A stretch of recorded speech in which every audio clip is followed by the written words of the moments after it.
যারা যারা জলপ্রতিনিধি আছে আর বাধা গাড়ি তারা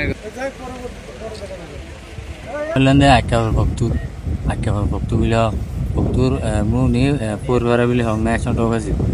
তো মগে বেশি জ্বালা ফুরা করে আর বেশি কষ্ট করে হাম করতে চাইলে হাম করি না পারি বাদে অন্যদের ফানা ফারা চাইলে ফানা ফারা না হারির বেশি জ্বালা ফুরা করে তো হাইলে না পারির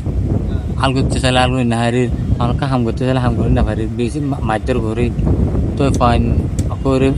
আর হয়ে যা শুনলে বসে যা হইলে মতো অন্যদের লোচা লো যায় রে জন অন্যদের লোচা লো যায় রে ইতার পাতি রে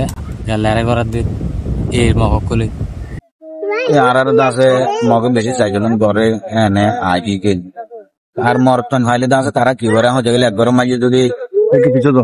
একবার মাঝে 3 ভাই আছে হয়ে গেলে তুন 2 ভাই লয়ে যাবে আনলে 1 ভাই লয়ে যাবে একজন লয়ে যাবে ও মগ বাগির মাঝে গলা জ্বালাই ইতারে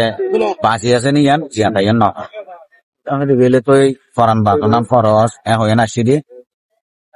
ইয়া হন এড়ে ফগাত চিনি দি নয় এড়ে আখ্যা বতুল বাংলা বুটা এড়ে মাছুর বুটা আছে দোয়া এই মাছুর বুড়ো বুড়া আগিয়ে যা এনে হিন্দি হিন্দি মাতা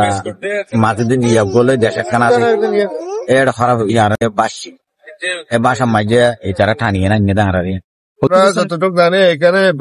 ওনারা সাইতেন নাকি সাগরে ছিল, সাগরে থাকার পরে ওদের তেল এবং খাবার ফুরিয়ে গেছে। তারপর ওনারা নির্দেশ বা কোথায় যাবে ওদের ঠিক ঠিকানা ছিল না, এখানে ওই জোয়ারের টানা এদিকে নিয়ে এসে তারপর এখান থেকে লোকাল কাউকে দিয়ে শুনছি যে কাউকে দিয়ে ওনারা এখানে চলে আসছে। চলে আসার পর সীমান্ত রতন্দ্র পরে বিজেপি আছে, বিজেপি এদেরকে আপাতত এখানে রাখছে। ঊর্ধ্বতন কর্তৃপক্ষ আসবে, ওনারা যেভাবে সিদ্ধান্ত দেবে পরবর্তী সেভাবে পদক্ষেপ নেওয়া হবে। 37 জন শুনছি, হয়তো বাচ্চা আছে 2টা, 36 বা 37 এরকম থেকে ঢোকে নাই বা সাগরে বাঁচতেছে এরকম কোনো তথ্য আমার কাছে নাই, বা আমি লোকজনের কাছে জেলেদের কাছে জিজ্ঞেস করছি, এরকম কোনো তথ্য নেই।